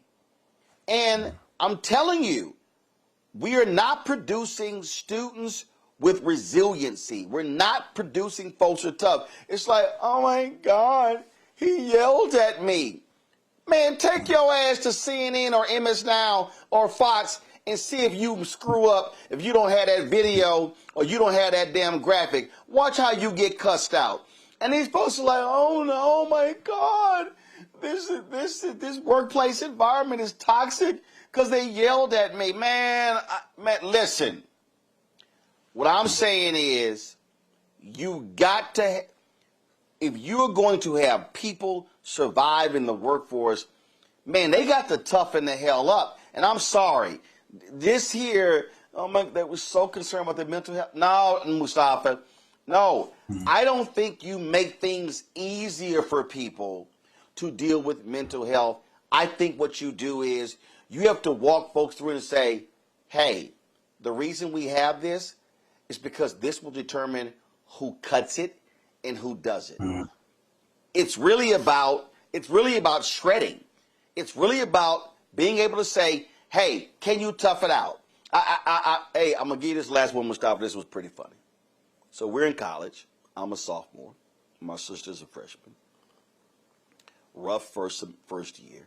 She was used to all these great grades, and so she had to write a letter, to scholastic probation. I was like, that's it.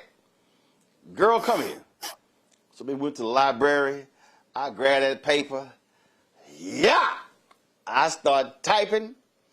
Man, the fiction that was flying off of my fingers was beautiful. It was beautiful. Y'all, I was flowing. Man, I finished that. Zip. Pull out a typewriter, hand it to my sister, read that letter, memorize it. I said, read it 6-7 times, memorize it, and take it in. You good, you gonna stay in school. Hey, it was about, can you figure out a way to survive? And that's all I'm saying is that's what we have to be. College has to be toughening people up, Mustafa, not making it softer. Go ahead. That's just me.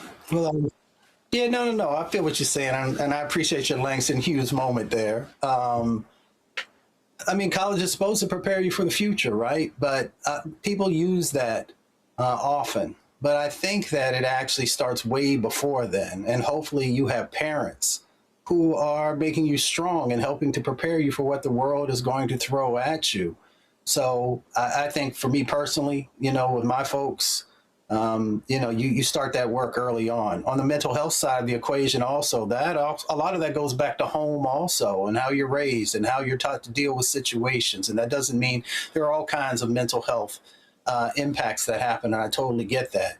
But a lot of that stuff begins there. So, then fast forwarding, to college, for most folks, unless you come from a privileged situation, the money that you borrowed or that someone paid for you to be there took a lot. So, you got to take advantage of that opportunity and you got to pour everything that you can into it. But I also want to say, a lot of times for folks in their first year of college, especially that first semester, they're trying to figure some things out. Some folks never been away from home. Some folks didn't have good study habits. Now, that is not really acceptable, but that's just the reality of what's going on. So I think we got to take all that into totality and understanding, how we make strong young men and women to be prepared for what to do next. So that's where I land on it. I'm just saying, Randy, somebody in the chat room, they were talking about, somebody said, man, my parents wouldn't let me bring home nothing, anything less than A's and B's. Man, let me tell y'all something. Randy, I had an editor. He was an assistant managing editor at the Austin American Statesman. And he said, point blank, he said, show me a 4.0 journalism student who ain't got no experience, and show me a 2.5 who's got experience and got clips. He said the 4.0 ain't got a chance. Listen, I get people who go to law school. Listen, my niece at the University of Texas Law School, they have a thing called the chancellors. It's the highest grade point average students. She's the first African American in UT Law School history to be one of those chancellors. That's great. Listen, that's fine. If you're going to law or a doctor, whatever, but hey, I'm a firm believer. Learn if you figure out what industry you're trying to go in, and you better figure out how to be successful in that industry and figure out that skill set for that industry. And listen, if that classroom stuff ain't applying, look, you just do whatever you got to do, Randy, to get that sheet of paper and get out. But I believe you building your skill set for your career. Because listen, all y'all out there with your magna cum laude and your summa cum laude and all your ropes and all that stuff, that shit don't mean nothing right now when it comes to your bank account and when it comes to your job. That's cute to have it then. And listen, assalamu alaikum, wa alaikum salam, congratulations, all that stuff when you got it then. But I saw right there, Randy, listen, that stuff ain't going to mean a hill of beans. So y'all can go ahead and do all that. I'm trying to get these skills so I can get paid. Right. I definitely think people need to look at their career path and figure out what's the best way to go. Those grades do matter if you want to go to graduate school or a professional school. So then the grades matter. But if they don't, I believe skills do matter the most. I have a dear friend whose daughter just started college this Sunday. She moved into Bethune-Cookman. And she was debating about schools and didn't get into her first choice school. And someone said to her, I wanted to be a physical therapist, and my primary school didn't let me in. And she said, so I went to another school. And she said, guess what? I've been a physical therapist for 25 years. So at the end of the day, no one does ask you what your GPA was, except, like I said, if you want to go on to school. No one really cares if you graduated summa cum laude or a thank you laude most of the time. So you do need to ensure that you are focusing on getting those skills as well. And again, listen, if your scholarship requires a certain GPA, I totally understand. Right. And so you do what you got to do. But I'm just telling you right now, I just think that college exposes a whole lot of who you are as a person. College, to your point, Mustafa, being away from home, you got to learn how to get your ass up yourself. Mama and daddy ain't then coming in the room telling you, hey, get up, get dressed, got to go to school because the school bus is coming. No, you got to do it yourself. You got to figure out your food. So if you at the dorm or you in an apartment, you got to figure out. College is going beyond the classroom. It's teaching you a whole lot about yourself. Are you codependent?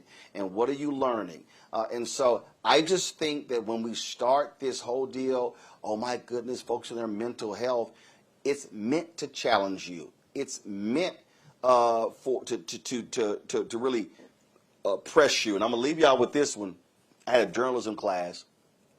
I was just telling this to the students last night in the National Association of Black Journalists Student Projects. And they asked me to address the TV folks. And I remember, Mustafa and Randy, I'm in the class. And so when it was test day, what you would do is you would go to class and they would hand you a sheet of paper with a set of facts. And you had to write a story based upon the set of facts that they gave you. So I came to class 15 minutes late, and I left 15 minutes early. It was a 50-minute class. So I did my assignment in 20 minutes. And so when they came back and gave us the score, the professor said, I need to see you after class. I was like, all right. So I think I made an 84 or 86.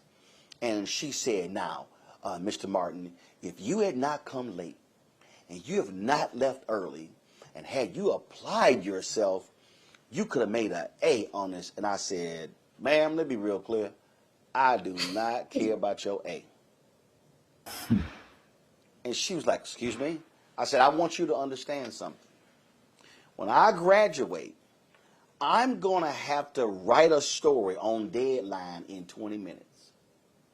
And if I do not train my brain today to take a set of facts and be able to whip that story around, I'm not going to be successful when I get out of here. So here's what's going to happen. You going to tell me how I made an 86. I said, so the next assignment, I'm going to come in here 15 minutes late, and I'm going to leave 15 minutes early, but it ain't going to be an 86.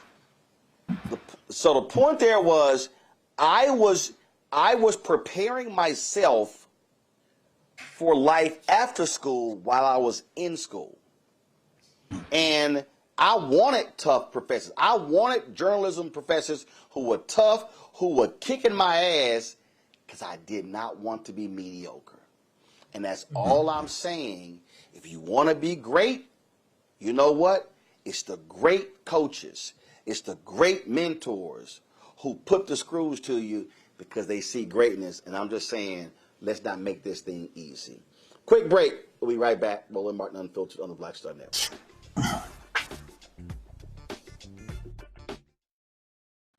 All right, folks, let me get personal for a second. My mom had questions about her Medicare, so she called Chapter, a Medicare advisory company, and she texted me right after saying it's a great benefit. It was easy. A real person walked her through the whole thing, and now she understands better what's going on. But it's not just her. A woman in Yonkers wrote in saying the process was so simple, the enrollment was easy, and she was so glad she called. Then there's Marilyn, 90 years old, in Florida, living on Social Security. Her premium climbed every single year north of $400 a month for coverage she could barely afford anymore. So what does she do? She called Chapter. They found her the same top-tier coverage for hundreds of dollars less. 90 years old, and finally somebody in her corner. I hear stories like that again and again from our community. The Medicare system was not built to work for you. Too much fine print, too many plans. Yet Chapter's advisors are independent and honest, the only Medicare advisors that compare every plan nationwide. They're focused on one thing, what actually works for you. If you're already in the right plan, they'll tell you. No games. And people who switched with Chapter saved an average of $1,100 a year. All it takes is 20 minutes. You talk to a real person, and it's completely free help. So call Chapter at 724-264-8281, 724-264-8281. That's Chapter. You're watching Martin Unfiltered.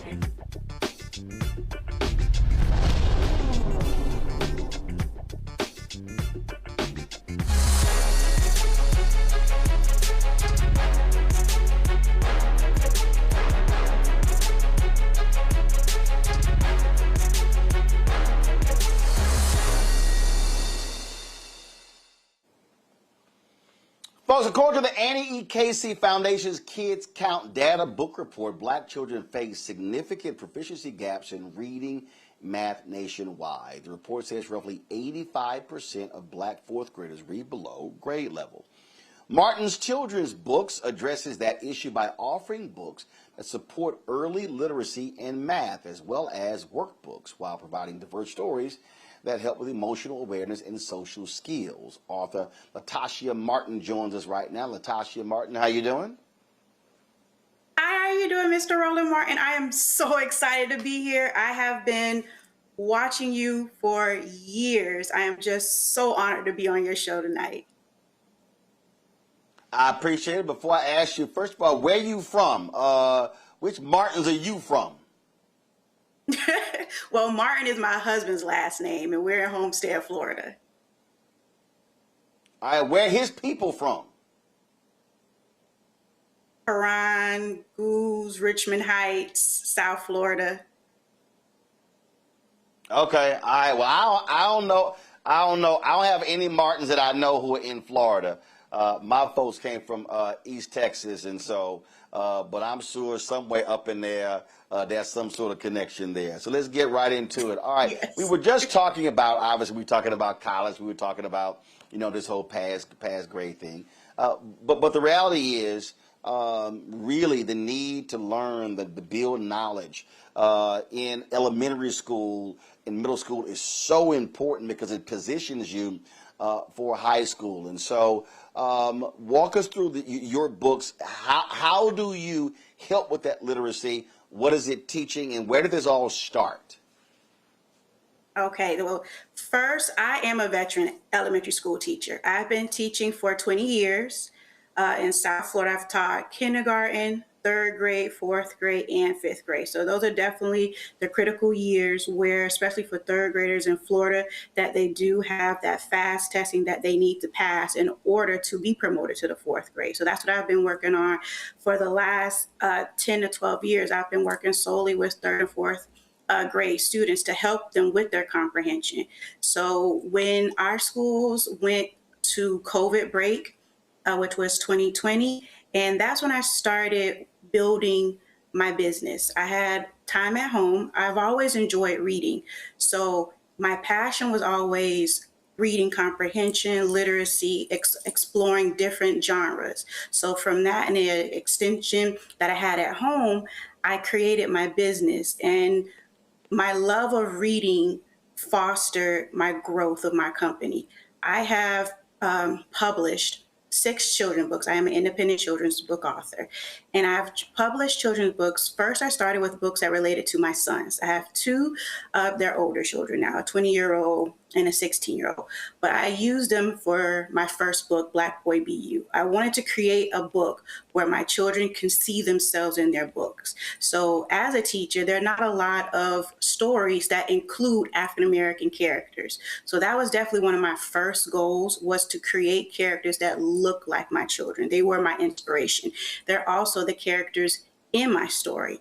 So my first book was Black Boy Be You, which was just affirmations, teaching them that, you love yourself, you have hairstyles that look like the characters in the story, and there's absolutely nothing wrong with it. They can see the name Isaiah and know a family member, a friend, or their name is Isaiah. So it's building the love of literacy with a connection to your community.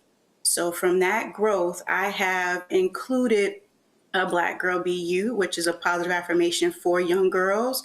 And then I went to focusing on my early literacy, which I noticed that the students, which you were talking about before, especially with the universities, that, everybody's kind of pushing them along. So my goal was to create stories that help children at the early age. So I have Surrounded by Numbers, which is helping children understand that numbers are everywhere. So it's taking the connection from your neighborhood to school and making everything go with what they understand and that they're working on. So as in understanding that I'm not just counting in school, I also can see when I go outside, I can count the number of steps. I can practice the same vocabulary, understanding how my digit and my word form meet. And from there, I increased it to my latest one, which is the Polite Parade, which is something that, a lot of elementary school teachers have been working on, which is manners.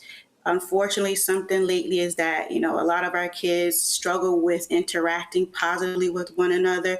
So I wrote a story that talks about, the polite way to interact with each other. Please, thank you. May I have this? So those are some of the words that we don't hear definitely in our school. So it's something that I wanted to bring back, to see characters that interact with your same everyday life, but you can relate to them. Can I see myself in the story and still learn at the same time? So that's always been my goal. And along with my children's books, people love to read, but they also like to take it and practice those same skills. So with my reading books, I made companion workbooks and coloring books for children so they can take it with them, practice. Handwriting is also a big thing. I don't know about universities, because even, with the computers, they stopped with the handwriting. So that's a big thing for a lot of children also. Yep. So my goal is to go back to the old school ways of teaching. Let's questions from my panel. Randy, you're first. I'm so excited to see your books. I'm a former English major and English teacher, so I really believe that we need to work on literacy. What do you think makes your book special where kids want to engage with them? Well, what I really do enjoy about my books is that I love bright colors. So definitely with younger students, they need things that pop out to them. So it's not just the words, it's the images also.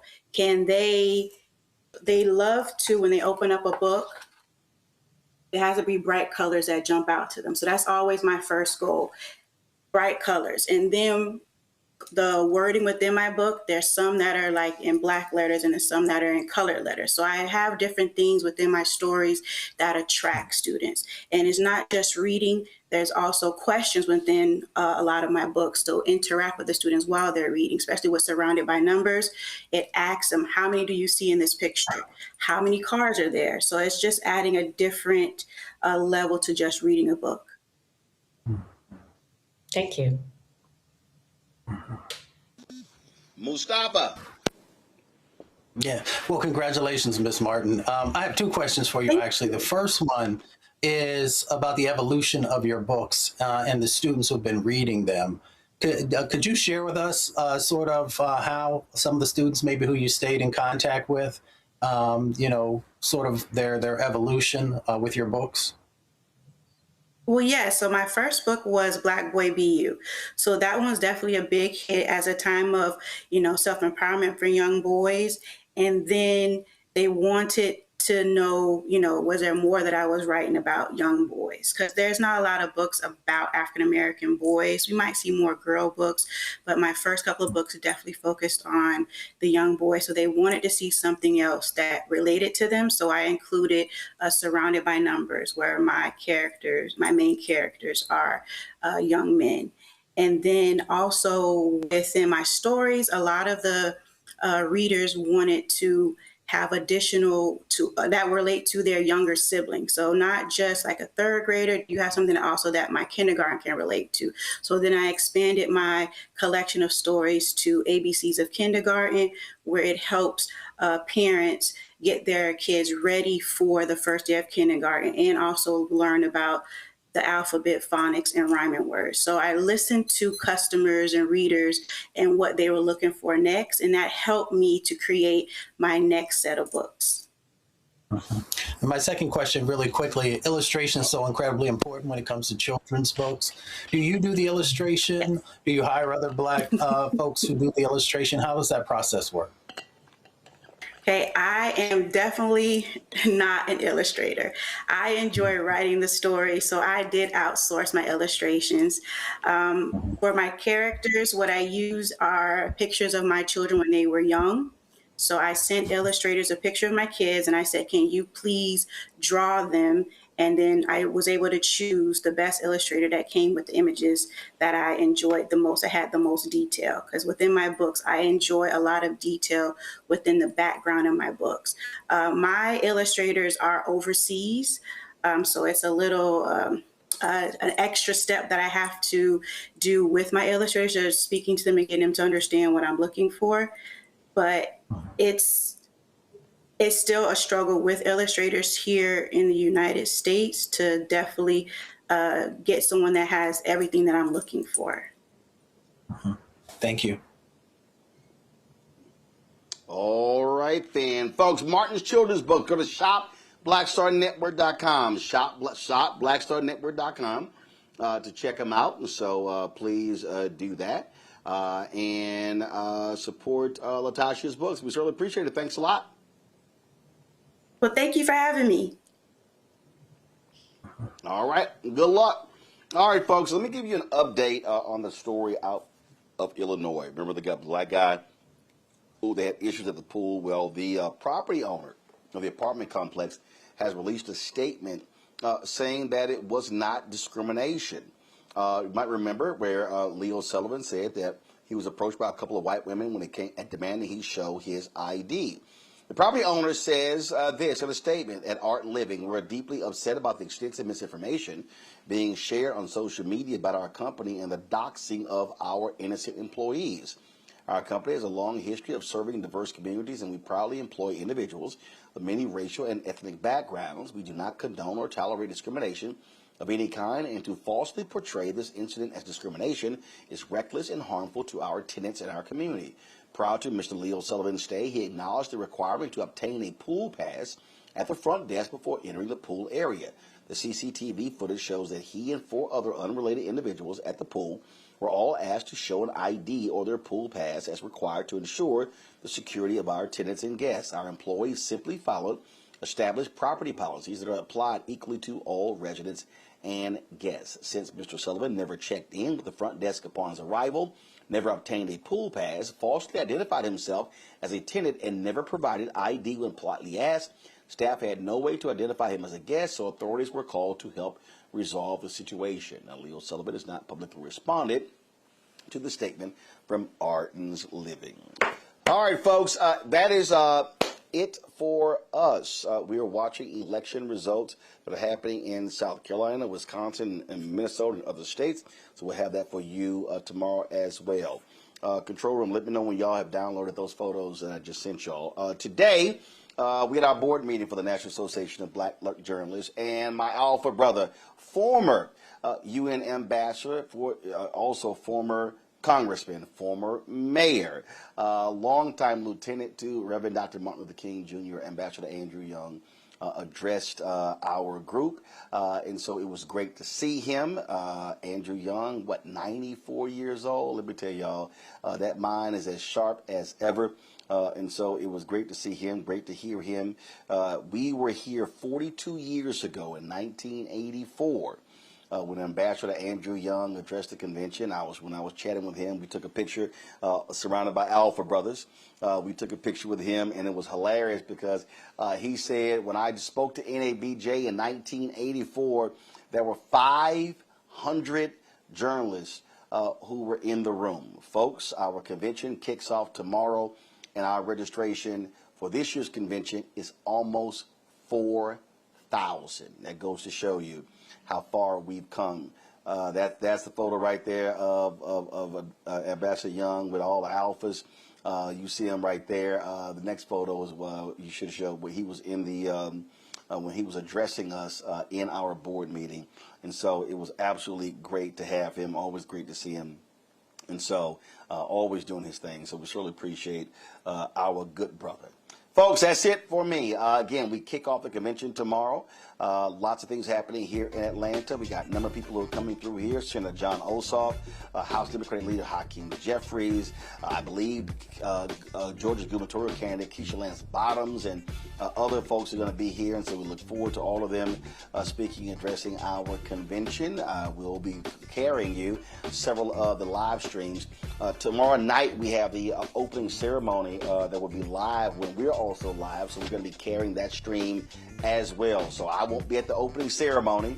And to the Clark Atlanta folks, I got invited. The president, they're having an event on their campus featuring Lindsay Davis of ABC, Byron Pitts of ABC, Shari Williams out of Philadelphia, and some other folks. I can't make that because I got to be here with y'all. So although we're here in NABJ, although I'm Vice President Digital, brother's still working. So So we'll be doing lots of stuff. So look forward to all of that happening. All right, folks, if y'all are on YouTube, y'all need to be hitting the doggone like button. We at 723. How we got 723? Y'all know we should easily be at 1,000 likes. And so, man, y'all stop messing around, hit the like button. So let's get another 280 before I sign off, okay? So we can hit 1,000. All right, y'all. Do me a favor. If you want to join our Bring the Funk fan club, our goal is to get 20,000 of our fans contributing on average $50 each a year. That comes out to $4.19 a month, 13 cents a day. That is about, of course, helping us with our funding of what we're doing, because we're doing the work that other people are not doing, and so your support is critical to making that happen. If you want to contribute via Cash App, use a Stripe QR code. You see it right here. That's for credit cards as well. If you're listening, go to blackstarnetwork.com for ways in order for you to support what we do. Checks and money order, make it payable to Roland Martin Unfiltered, P.O. Box 57196, Washington, D.C., 20037-0196. PayPal's R. Martin Unfiltered, Venmo's RM Unfiltered, Zelle, Roland at RolandSMartin.com, Roland at RolandMartinUnfiltered.com. Download the Black Star Network app, Apple phone, Android phone, Apple TV, Android TV, Roku, Amazon Fire TV, Samsung Smart TV. If you want to get our Roland Martin Unfiltered swag, please go to shopblackstarnetwork.com, shopblackstarnetwork.com. Did I tell y'all, I told y'all to get a new graphic. I said it yesterday. Please get that fixed. You can get these shirts right here. You can also get our Robert Patillo Flamethrower shirt. You can get our America at 250 shirts as well. All of those at shopblackstarnetwork.com. Again, go to our marketplace segment on the website if you want to support our black-owned products. Again, go to shopblackstarnetwork.com. All the products you see in my studio, all of these products are from black-owned companies, and so your support is absolutely fantastic. So please support them. When you support them, you support us. Folks, that is it. I'll see y'all tomorrow, right here from Atlanta, Roland Martin Unfiltered on the Black Star Network. Holla!